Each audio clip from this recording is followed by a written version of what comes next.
Ok, xin chào tất cả anh em. Ngày hôm nay thì có một lô hàng, phải nói là một lô hàng nha. Kiện hàng này thì tầm khoảng 100 chiếc nha, 102 chiếc lô nha. Kiện hàng này em mua rất là lâu rồi anh em. Kiện hàng này em nghĩ là nó bị thất lạc luôn rồi. Tại vì từ lúc mua hàng đến lúc mà nhận hàng nó tầm khoảng là 2 tháng mấy á. 2 tháng mấy mới về tới Việt Nam nha, 2 tháng rưỡi 3 tháng gì đó. Em tưởng là nó lạc mất rồi. Anh em mình có nhu cầu mua Zippo chính hãng thì anh em cứ liên hệ với Cường nha. Số điện thoại thì em có ghi màn hình ha. Địa chỉ thì khu vực chợ Thạch Đà nha anh em, Gò Vấp nha. Anh em đợi xíu em lau cái kiến em đều. Đây.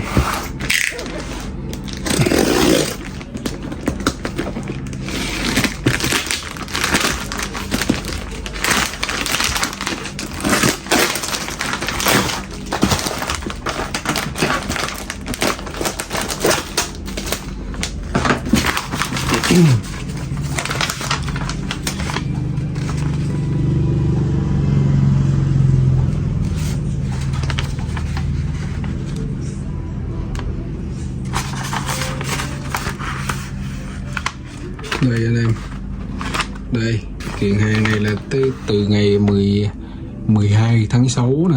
Bữa nay là hình như là 12 tháng 6 là đến cái kho của bên đó hay sao.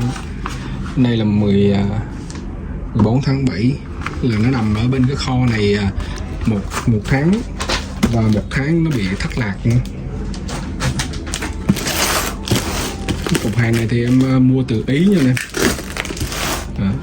Bên Italia, sau đó thì seller nó gửi về bên Mỹ cho em, rồi từ Mỹ mới chuyển về Việt Nam.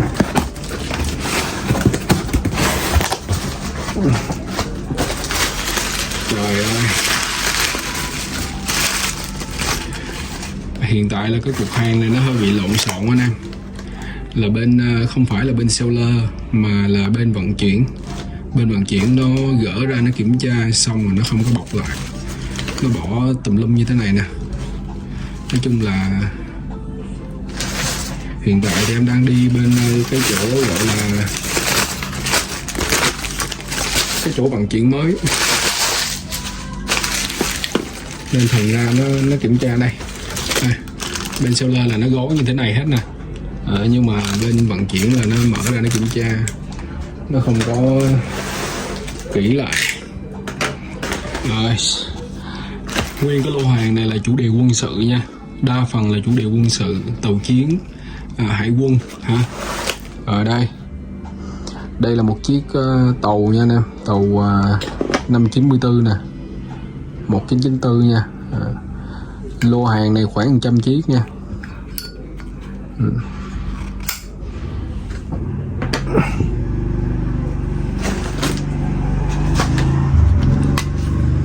Rồi, Hawaii nè. Slim tàu nè, Slim tàu nha, 1986 anh em. Lô hàng này đa phần thì cái tình trạng nó đẹp chứ không có xấu nha. Cái đây chủ đề hình như là bên Hoàng gia Vương quốc Anh năm 1992. Cây này là chưa xài luôn nè. Lô hàng này là hàng, đa số là hàng đẹp nha. Nhưng mà nó gói như thế này, quên, bên vận chuyển nó làm như thế này là chết rồi, hư hết hàng. Này Slim 590 nè, Slim 590 nha. Xài rồi.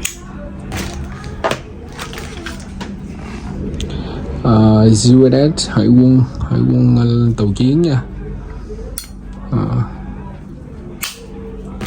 Tình trạng là đa số là tình trạng đẹp hết anh em, tình trạng đẹp lắm, chỉ là nó không có keng đâu. Chiếc này năm 90 nha, dòng tẩu nha anh em, tẩu năm 90 ha.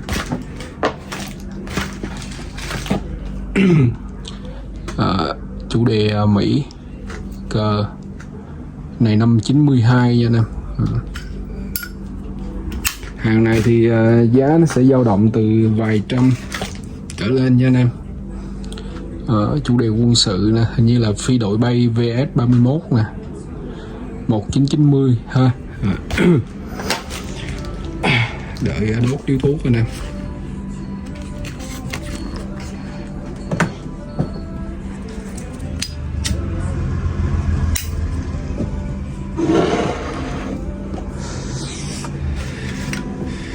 Rồi tiếp theo thì đây cũng là hình như là cũng là phi đội bay thì vậy, HMM266 năm 94. Trời ơi, có mấy con hàng mới mà để vậy chết luôn. Tàu chiến nè, AE28 1994 nha. Trời ơi, gì gói giờ là hư hàng hết nè.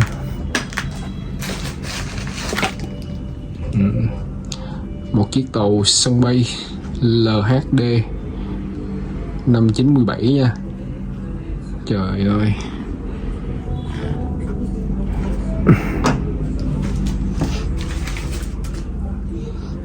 Tàu chiến CG55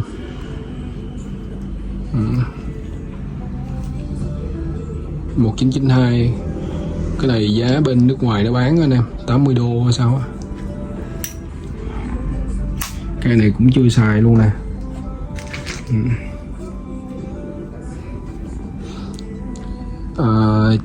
Chim Mỹ USA 1991 nha. Chiếc này năm 91. Đa phần là chủ đề đẹp đẹp không anh em. Có cây này không phải Zippo nè, cây này như Trung Quốc thì vậy. Cái này là hàng điểu nha anh em.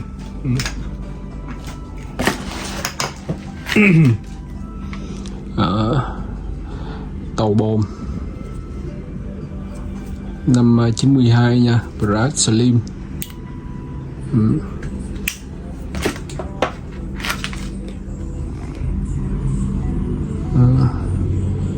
Năm 94 nè. Chiếc tàu này hai mặt nha cả nhà, 1994.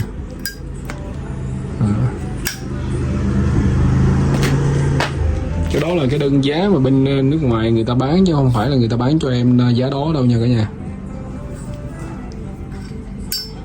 Hạt lay nè. Nói chung cái lô hàng này chủ đề đẹp không à. Em cũng may mắn được mua được cái lô hàng này, nhưng mà một xíu nữa là nó mất luôn ấy. Tại vì gần 3 tháng nó mới về tới nơi nè. Tưởng đâu là cái lô hàng này nó mất rồi. Một cặp slim khá là đẹp nha. Rồi một chiếc tàu nữa. Chiếc này năm 93 nha.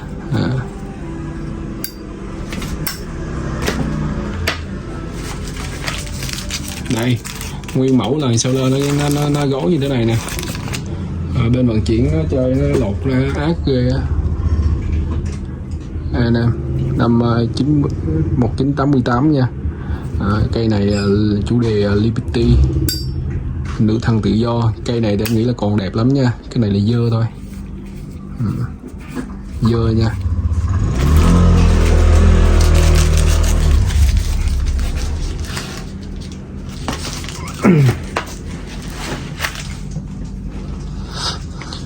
Đây chủ đề quân sự nha. Năm 92 nè. Cây này cũng đẹp, rất là đẹp nha. Để lên đây cho nó đỡ đi, gọi là nó hạn chế được cái nào thì nó hạn chế.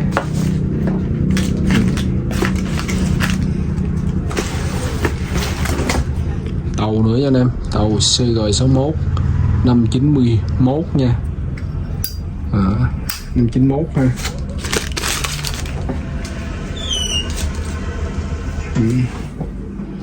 Slim tàu luôn nha, năm 91 nha cả nhà.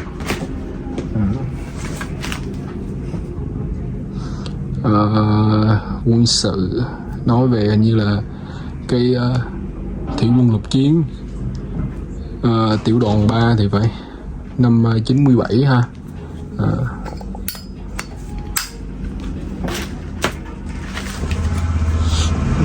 Tàu tiếp nha cả nhà, CVN tàu sông bay 69 594. Lô hàng này anh em chơi mùa thuốc hợp lý nha.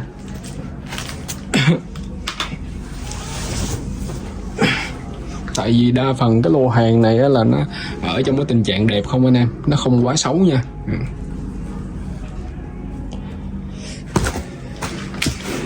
Ở đây có một chiếc 65 năm nè, không biết là mới hay cũ. Rỉ sét luôn anh em ơi, cái hộp nó muốn sét luôn rồi.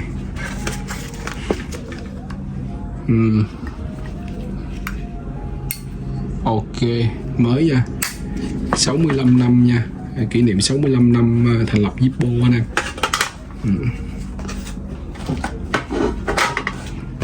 Này để em lui cái camera lại nè, cho anh em xem rõ hơn nha.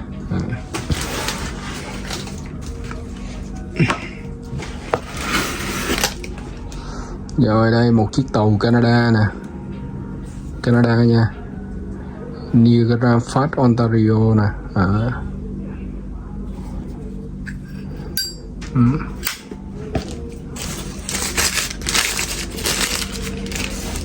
Bên vận chuyển chỗ này nó ác ghê, chơi nó lột ra. Chủ đề phi đội bay nè, năm 92 nè, 92 nha.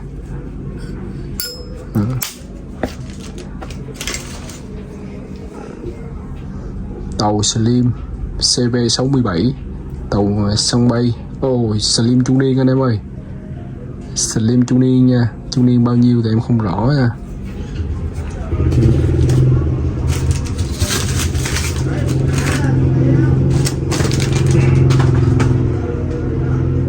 AOE năm 90.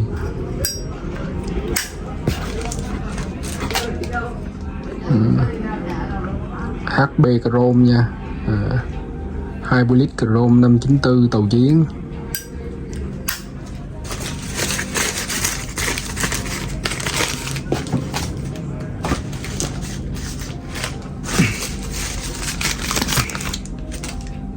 Rồi đây một chiếc tàu Quế City nha anh em, Quế City nha anh em lưu ý nha, có tên, có cái tên Quế nè anh em. Đây là con tàu như đặt theo cái tên, theo cái trạng màu thân năm 1968 á, hình như là như vậy nha. CG66 Solibrat nha. Chiếc này năm 93 nha, Quế nha cả nhà, Quế City á, đặt theo cái Quế Việt Nam mình luôn á.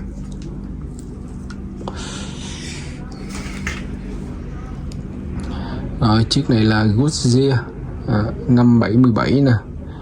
Goodyear một cái hãng hình như là hãng rồi nãy giờ khui ra là có 2 chiếc điểu nè. 2 cái hàng điểu nha. Đây CVN 71 tàu sân bay. Camo nha, thủy quân ngụy trang á, ngụy trang nha luôn.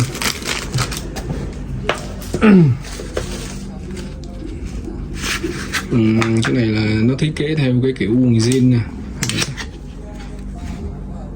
Có chữ Zippo rất là đẹp nha nè.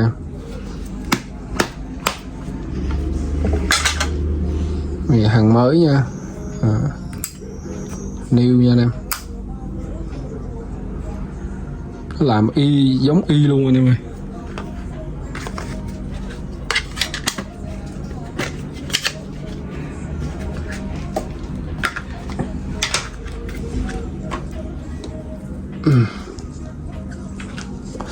Cả trăm cái nha anh em, nhiều lắm. Cây này cái kiểu thiết kế nhìn độc quá. Năm 92 nè, 92 nha. Anh em xem cái video này chắc tầm nửa tiếng đồng hồ.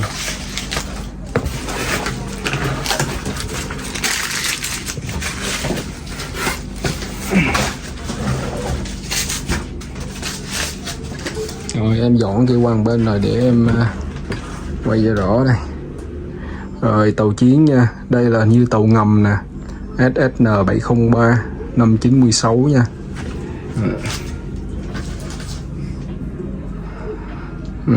VR22 được máy bay đẹp quá anh em ơi. Chiếc này năm 92 nha. Wow, chiếc này đẹp nè, chiếc này hiếm anh em ơi. Chiếc này hiếm nha. Chiếc này sơn nhưng mà rất là hiếm nha. Hy vọng thôi, hy vọng là chưa xài. Hy vọng nha. Ok. Chiếc này là em đang chơi mấy con sơn nè, em đang chơi mấy con sơn mà chủ đề này nè. Cái này là em để chơi rồi.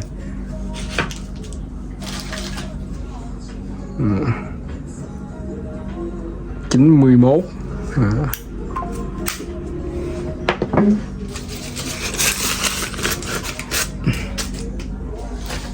Còn nhiều lắm anh em.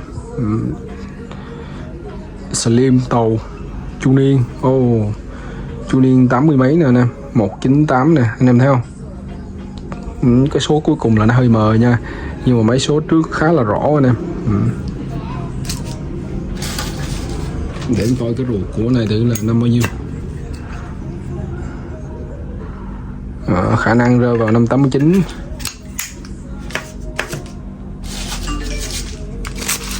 Cái gì đây nhỏ xíu đây anh em ơi. Trời ơi, thêm 3 cây quẹt đĩu rồi nè.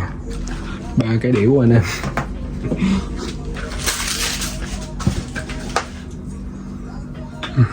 Rồi, CV60 năm 92.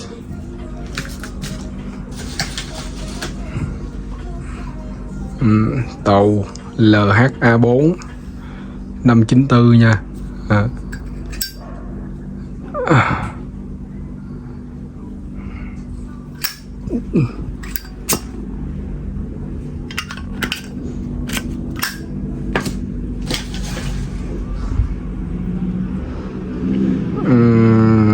CG55 năm 94 nha.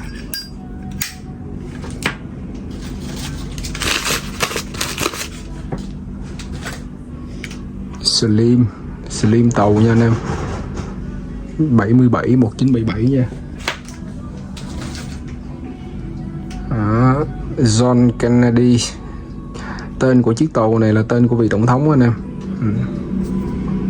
Năm 91 nha, 1991.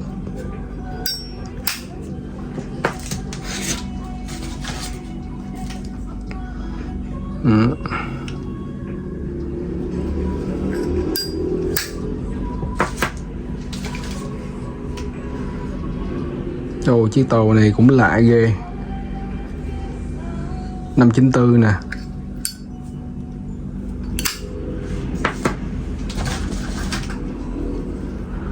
Đây, thuyền bồn nè. Năm 91 nè. Mới nha, cây này mới nha. 3 cái thuyền bồn nè.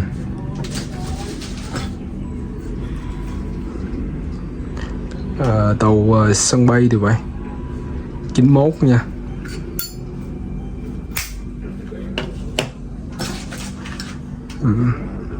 Ở đây là hải quân nha cả nhà. Năm 91.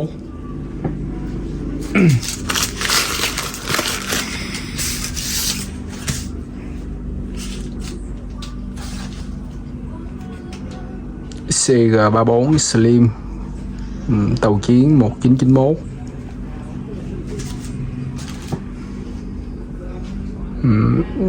The White Eisenhower, đây là tên của vị tổng thống thứ 34 của Hoa Kỳ.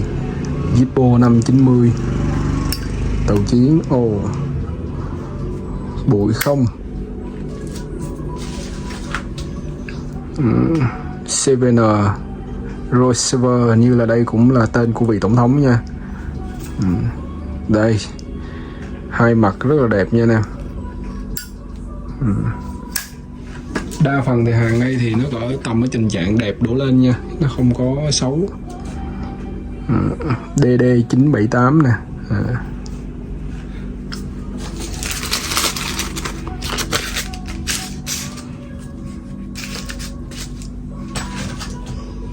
Sắp xong rồi anh em ơi. Tàu ngầm nha, tàu ngầm năm 92, 1992. Cây này trơn nha, 90 trơn nha, xước lắm anh em ơi. Dòng trơn 1990 nha. Hàng mà nó về nó làm như vậy thì không thể nào mà can được. Harley Davidson cục máy năm 92, hàng chưa xài.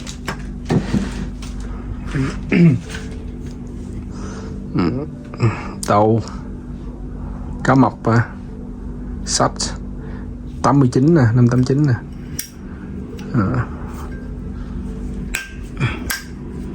1989 nha.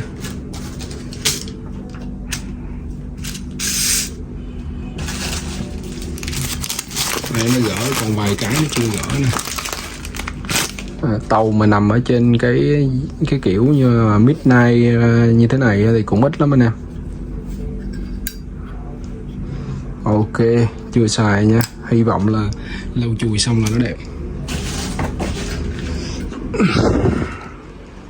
HMM 266 92.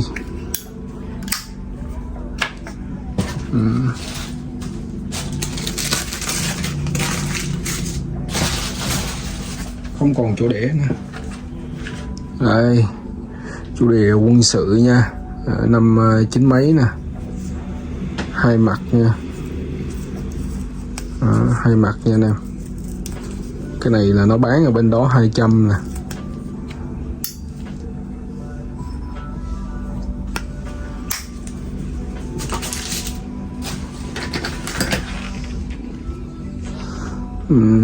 CVN tàu sân bay 1965, ghê bán 400 mà.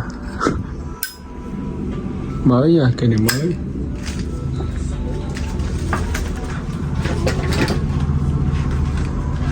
Đây một chiếc emblem, chiếc tàu đây là như một chiếc tàu rất là xưa và lâu đời nè. Tàu này hình như là có tham gia chiến tranh Việt Nam và chỉ có một mặt thôi, chỉ có một mặt nha. Tàu này hình như là có tham gia chiến tranh Việt Nam và có nhận được cái giải thưởng ngôi sao chiến đấu á.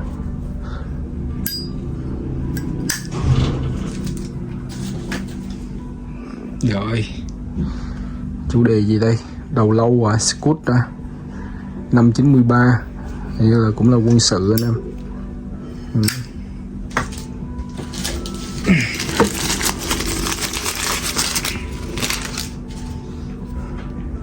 LHA4 94 thì vậy, nguyên tem.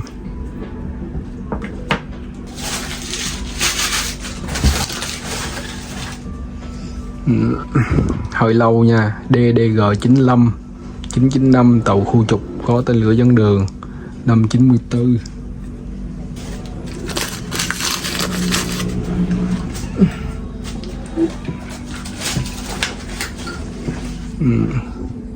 Thuyền bồn nè, thuyền bồn nha, Valero nha, năm 97 nè. Chưa xài nha, thuyền bồn chưa xài nha nè. Lô hàng này rất là đẹp nha. Gọi là em cũng là may mắn mua được cái lô hàng này, nhưng mà thời gian thì về hàng rất là lâu rồi. Thêm một cây quẹt đểu anh em. Cây này có đồ Zippo nè anh em. Zippo nha. Super Zippo nha. Nhức đầu thì chứ. Nãy giờ là 4 cái đểu rồi nè. Đó, cái đó là phải dạng như là cái bù tiền rồi, 4 cái đó. Rồi cái này chắc 590 nha.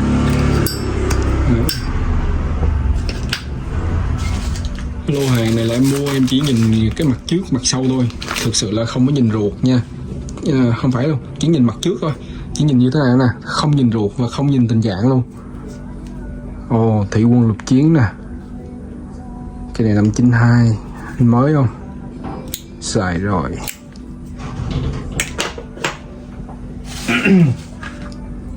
Slim 596.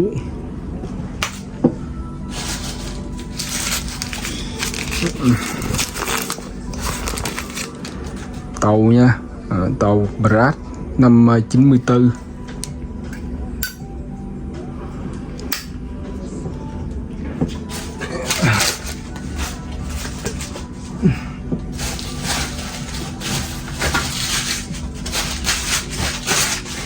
Còn nữa nha anh em, còn nữa. Rồi, một chiếc tàu, không phải, cái này là chủ đề HS, hình như là về dạng như là không quân thì phải. Năm 93 nè.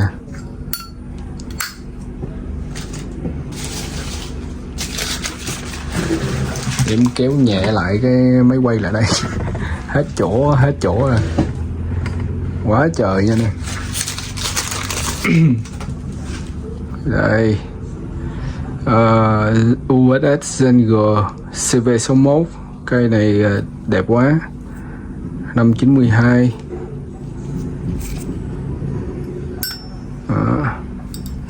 592 nha. Tiếp tục một chiếc thuyền Valero 597, hy vọng là mới. Ok, nguyên cái lô hàng này là em mua từ bên Ý nha. Bên Ý thì mấy chủ đề đây nè, thường thì nó chỉ ở bên Ý thôi.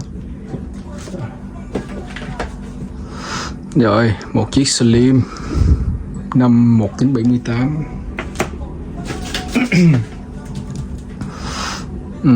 Chủ đề về đây, Indianapolis Motor 1986 nha, cây này 86. Hàng mới nha, chưa xài.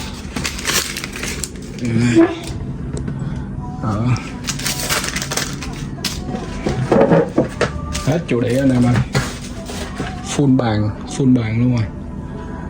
Cây này chủ đề về đây cũng đẹp ghê luôn ha, năm 93 nha. Cái này nó bị quỵt cái lưỡi cái búa. Ô rồi, cái này bị lỗi mép nắp anh em ơi. Đây nè, giống như nó bị ấy rồi, nhưng mà không có bị sao nha, giống thôi, nó đánh lừa thị giác nhưng mà không sao nha. Ban đầu em nhìn đây nè như thế này nè, anh em nhìn nè, tưởng đâu là nó bị nứt, nhưng mà không phải nha cả nhà. Không phải bị nứt ha. Rồi, một chiếc tàu sơn full đen. Trời ơi, ở trong lịch sử mua hàng phải tầm vài năm mới mua được một cái lô hàng mà Zippo chủ đề quân sự và hải quân nhiều như thế này. Đây, một chiếc tàu Canada nha, Niagara Falls, Ontario. Như mấy chiếc này là về là nó gánh cho mấy con hàng điểu kia nè. Tại vì cái lô hàng này là em mua là em không có nhìn cái ruột và không có nhìn cái mộc nha. Kể cả mấy con đó cũng vậy, đâu có thấy được rõ đâu nè.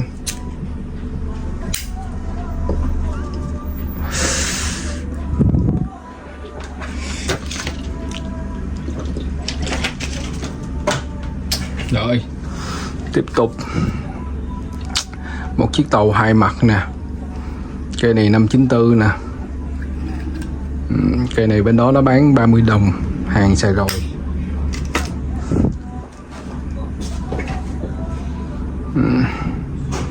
Venetian Slim 1986. Slim nha, 1986 à. Tiếp tục Slim, hình như là chủ đề về không quân thì vậy. 1990 ha. Slim tiếp nha.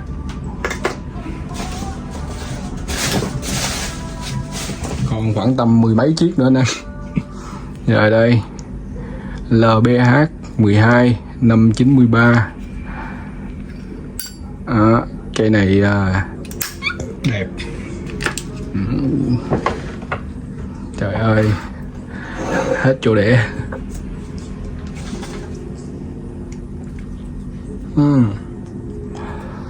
Tàu Canada anh em, hình như nó giống cây này.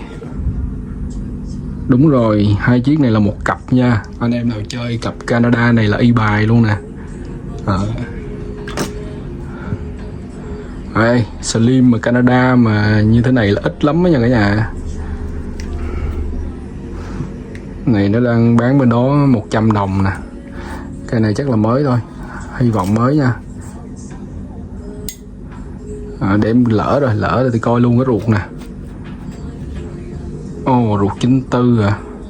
Lệch 1 năm nha, nhưng mà không sao, ruột chuẩn Canada.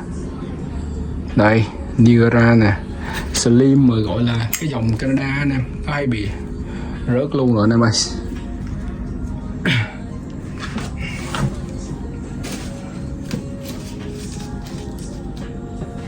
Cái dòng Slim, cái dòng Canada mà nó hay bị lệch ruột lắm. Rồi, chủ đề này chắc là bên Hoàng gia Anh, Vương quốc Anh, năm 90 nha.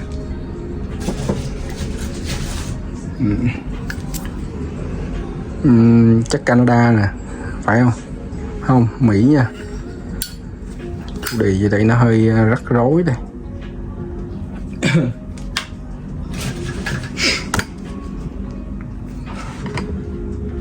Đây, USS 7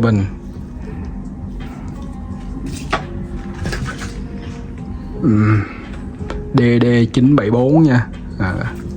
Lô hàng trời, cái này qua sử dụng mà nó bán 100 đồng dữ nha. Rồi đây mấy cái mà đây thằng bên vận chuyển nó chưa khui là hy vọng là đẹp nè. Tàu new nha.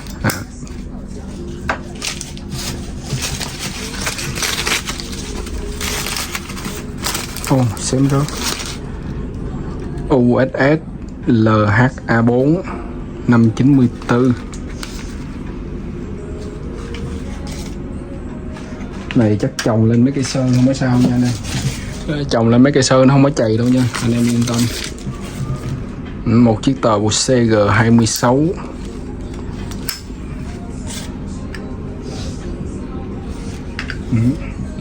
Hết chỗ để rồi, anh em thông cảm nha cả nhà.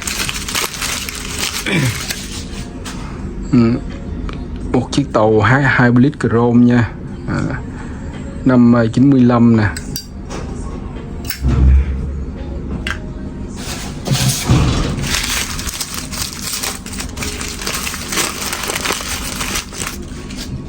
Đây LBD1 chu niên anh em, chu niên 90 nha, hai mặt luôn, quá đẹp. Trời ơi, dính cái gì đây?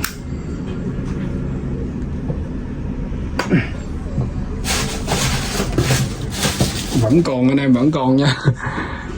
Đây, máy bay nha, 590. Này hình như là CG48, hình như là trung niên vậy. Không phải nha, La Mã nha cả nhà.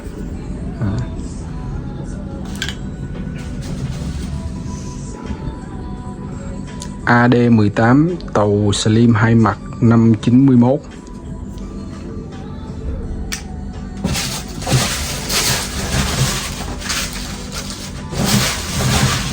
Rồi hết rồi anh em ơi. Cây cuối cùng, cây Slim CV60 năm 89 nha. Cây này mới nè. Wow. Theo như gọi là em mua thì 102 chiếc nha. Nguyên cái lô hàng này là 102 chiếc. Nhưng mà em không biết là có đủ không. Bây giờ em mới đếm lại ha. Rồi cảm ơn tất cả anh em đã theo dõi đến cuối video nha cả nhà. Hẹn anh em vào những video ngày hôm sau. Anh em có thích những cái chiếc bật lửa nào thì cứ liên hệ với Cường để em gửi hình ảnh và cung cấp giá cho anh em cũng như là thông tin trước ha. Nguyên lô hàng rất là đẹp nha anh em. Cảm ơn tất cả anh em đã theo dõi nha. Hẹn anh em vào những video ngày hôm sau.